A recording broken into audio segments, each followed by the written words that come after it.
to a film club out here in New Orleans, and they had played this like 15-minute snippet of Fight Club, but it wasn't about like the movie Fight Club. It was about like how it was filmed and directed and shit like that. But when I seen it, like the 15 minutes, I was like, wait, this looks interesting. And this person that I listen to a lot, Brother Panic, RIP, he recently in the videos I've been rewatching, he talks about Fight Club a lot. So I was like, okay, I need to watch Fight Club. But let me start with why I never watched Fight Club. I don't really like fighting. Like, I don't like fighting. I don't personally like to fight. I don't really want to see people fight.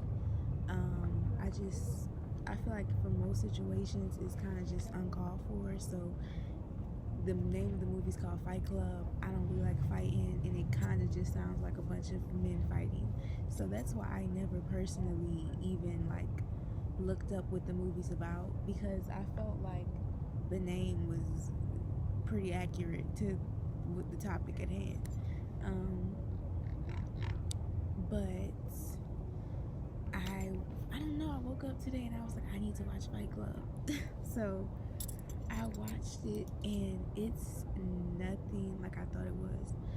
There's very few movies that I watch that actually like shift my perspective on life, and Fight Club is definitely one of those movies that just kind of made me feel like I just opened up another layer of life.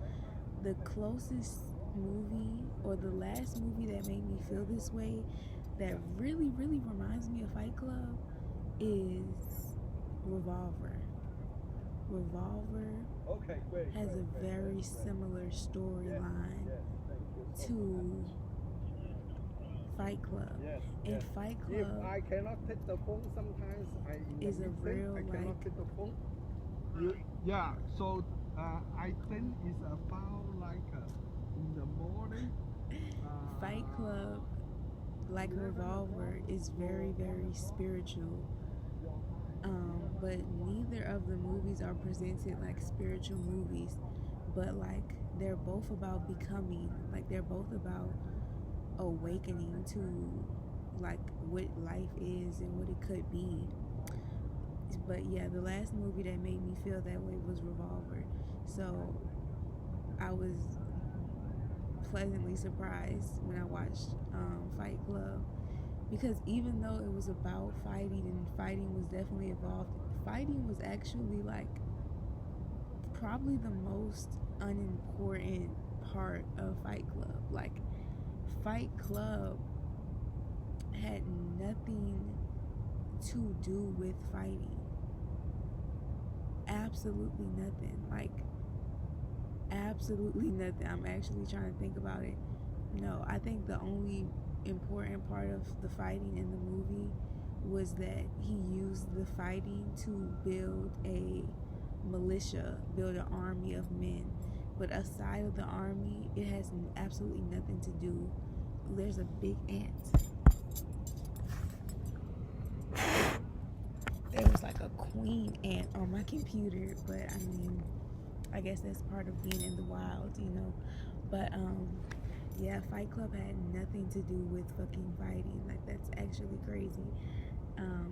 So off the bat, right, when he meets what's his name, Tyler? I think it's just a lot of ants where I'm at. What's his name, Tyler Dunn, whatever. When he first meets Tyler and he moves into like that abandoned house, off rip, I'm like, he's not real. Like, but that's because, like I said, it's a spiritual movie. So I don't know. There's actually a lot of movies that follow that same dynamic of like the main character being crazy and talking to themselves. So I kind of like, it was the scene where he was with his girlfriend. I can't remember her name. That's crazy. I just watched the movie like 4 hours ago. But it was a scene where he was talking about the girl when him and Tyler and the girl was having sex. They was having loud sex, right, all over the house. And it was a scene where he was talking about how he felt like he was 6 years old again, dealing with his mom and dad, and how they were never in the same room at the same time. And he was having this argument between the both of them because Tyler asked him to tell her to leave, and she was like, "Oh, fuck you." But they were coming in and out the rooms at different times, so they were never crossing paths. And I was like, "Oh, he's not real. Tyler isn't real." And then after that, there was another scene similar to that where Tyler was in the basement, and the main character was standing in front of the door leading to the basement, and then the girlfriend was standing on the outside, and he was like telling the main character what to say. And I was like, "Oh, he's not real." And then he went down to the basement, and the Tyler disappeared. And I was like, "Oh, he's literally not a real person. Like, he's not real because he never actually exists all together in the same room." Tyler and the main character exist in the same room simultaneously, but Tyler, the main character, and third parties like his girlfriend never really exist all together. And like the people in Fight Club exist alongside Tyler and the main character, but it's still not reliable. I can't explain it, but when I went to the film club and they played the 15-minute video about how Fight Club was directed and shot, the first thing they said was that the main character is unreliable. And that's what made me want to go watch it, because I love unreliable characters. Like, that really gets me going. It's another movie with a really unreliable character. Ghost World has a really unreliable character. Revolver has a really unreliable character. There's another movie I really like with an unreliable character. I can't think of the name. Oh, Cabaret has a really unreliable character. But I feel like the best movies have unreliable characters. So when I seen that the main character in Fight Club he was suffering from insomnia, he was basically crazy, and he was unreliable in his storytelling, that's what made me want to go watch it, because I really like that. I feel like the most realistic characters in films and movies are the unreliable ones, because as a human in real life, we've all fell short in one way or another, and it's so easy to portray a perfect character online or on TV or on a movie. So when I find movies where the characters are actually realistic and unreliable and lie and are confused and make bad choices, it's like, oh, this is real. Like, this is I relate to this character. But I really want to talk about like my biggest takeaways from Fight Club, because for me, I feel like Fight Club was a spiritual movie about ascension, because he basically it's almost like the story of Jesus. I know this sounds crazy to say, but Fight Club was like the story of Jesus. And there was one very spiritual moment in Fight Club that I feel like was actually, like, you can constitute it as a spiritual moment. And it was the moment where Tyler put lye on the main character's hand and burnt his hand, and he was telling him how God isn't real. No, he was telling him that God doesn't love you. And I was like, ooh, what? I was like, ooh, they finding it. Because, like, I've already been, like, going back and forth between my own beliefs and what I personally genuinely believe in. And I genuinely do not believe that the God we know is on our side. I don't. And I know, again, that sounds crazy, but in the Bible, it says that Lucifer is the morning star.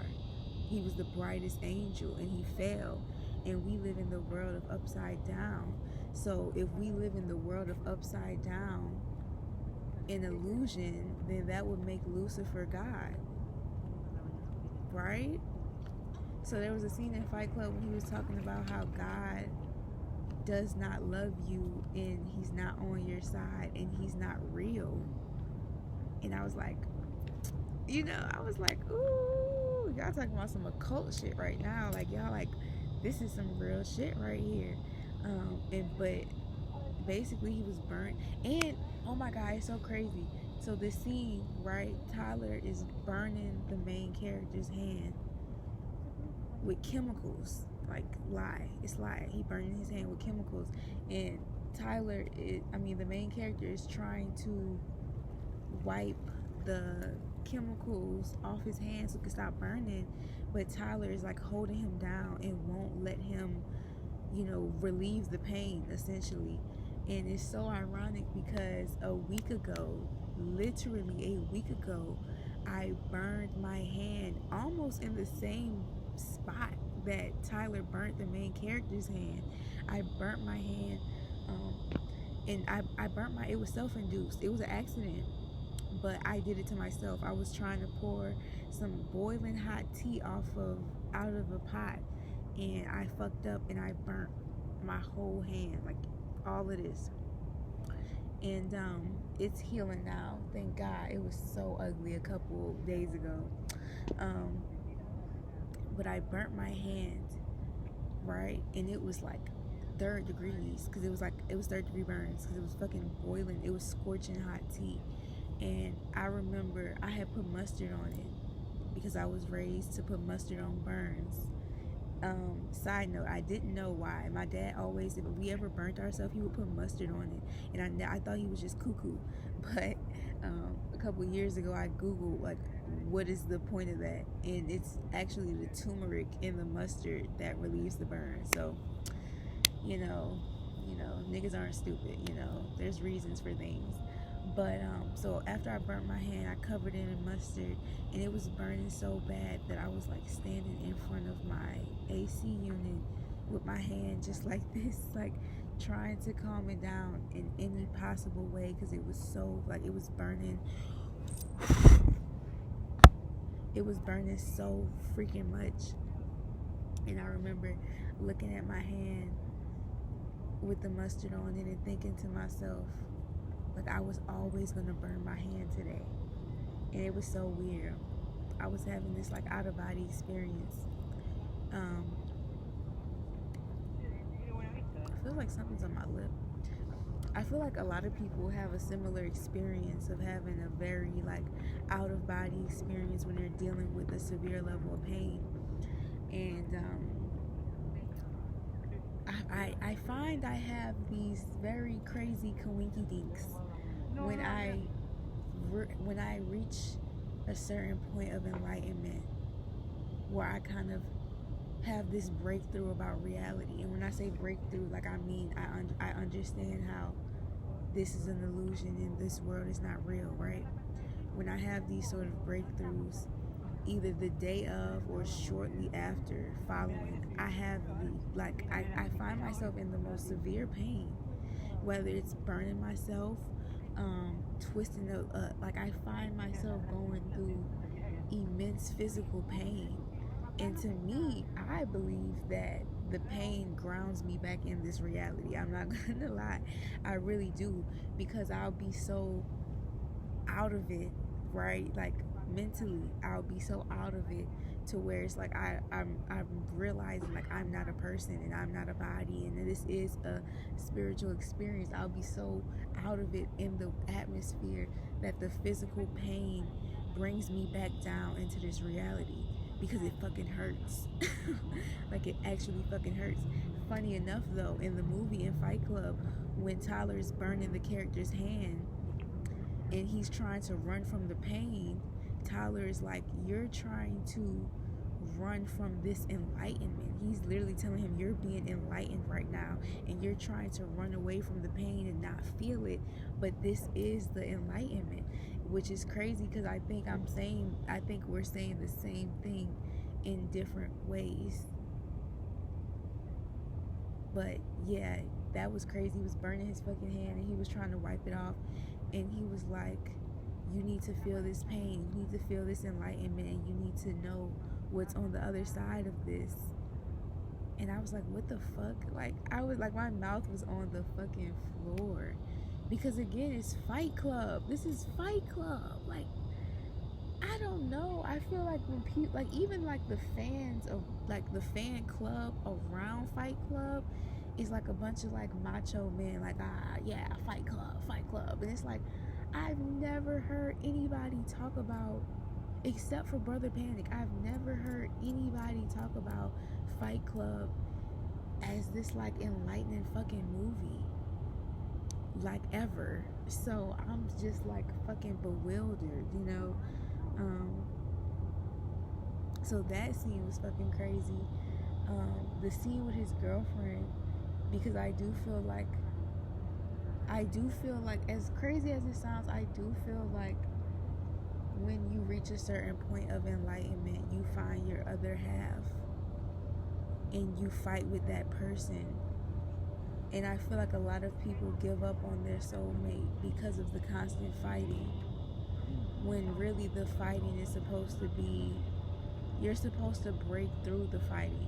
I don't know all the way, because I'm only 25. I don't know, so maybe my opinion may change, but I feel like you're supposed to get through the fighting, because I feel like on the other side of all that fighting is the peace that you're really looking for, that you both are looking for. And I feel like you can, if you can fight with somebody so bad that it feels like hell, then there has to be peace on the other side of that.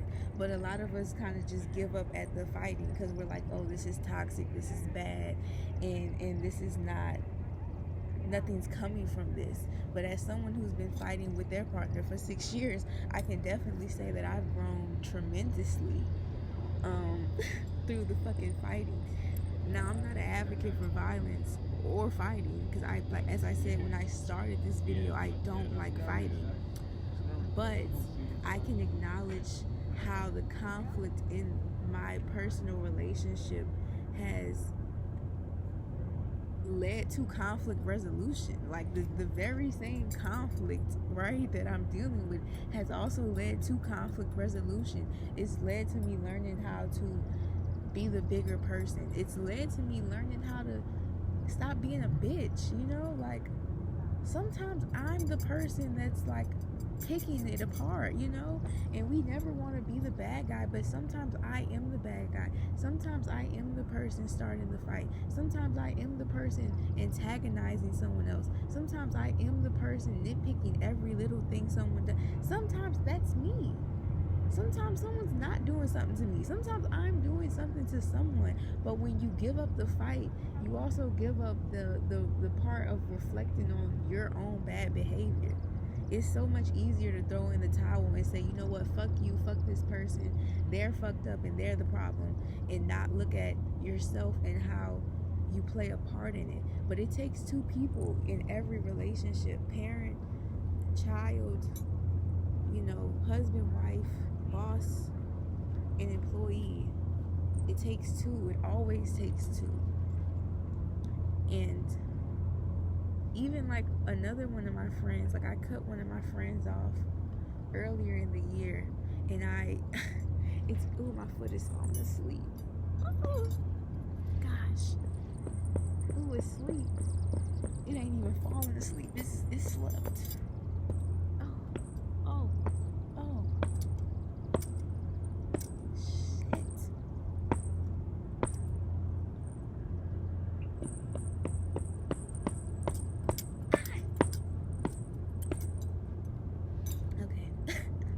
A little brief intermission.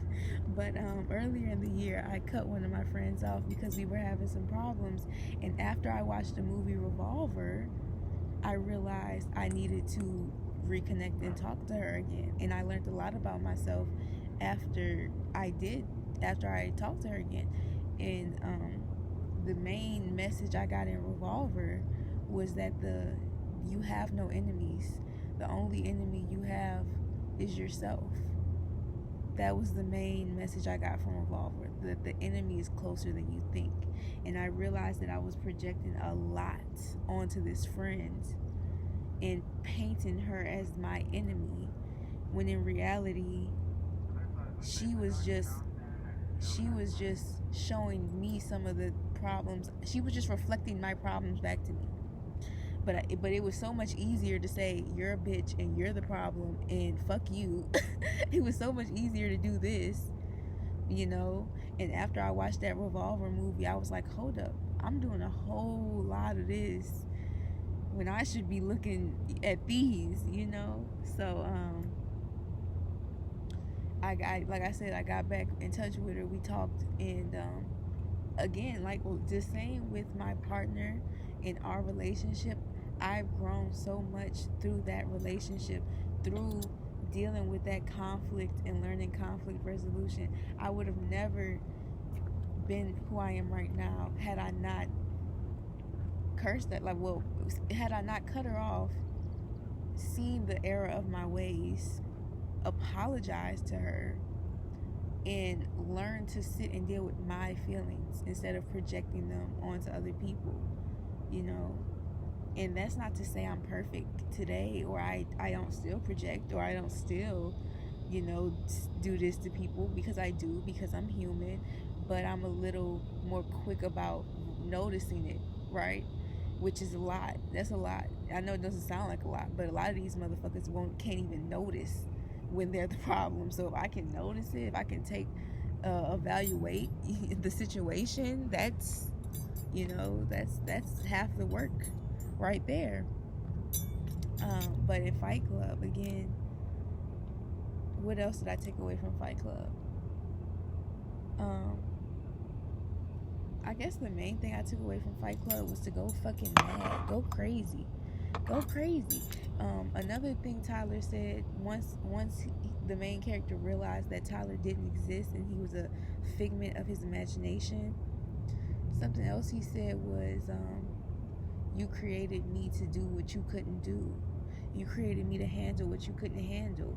And the main character was like, I don't need you, you're crazy, all this shit. And Tyler was like, well, I didn't create a loser who needed to create somebody else to handle their business. You did, you know. And I was like, ooh, you know, he ate. But oh, what is the name of that? It's another movie on Netflix. Not Netflix. It was a movie I seen on Tubi about a man who like created a altered version of himself, and the altered version ended up showing up at his job and like being way more successful than him, and he ended up killing himself just to killing the alter ego, but the whole time it was him. He killed himself, and at the end of Fight Club, he shot himself in the fucking jaw. He didn't kill himself, crazy, to kill Tyler, the alter ego. But I don't know, I'm going off. My main point is that go fucking crazy, like go crazy. That man set his condo on fire. Basically, like, what is it called when you blackmailed his boss at his job, started a whole fucking terrorist organization, successfully burnt down and bombed several major credit union buildings, and basically did whatever the fuck he wanted to do. Like, that's what he did. And even though he did it through the guise of someone else, like an alter ego, he still did it. So it's like, whether it's me or it's the person I create, it's still I'm still doing it, you know. And it's crazy because at the end of the movie, like, he could not come to terms with the fact that he was Tyler and he was the one doing all of this shit. It was so crazy.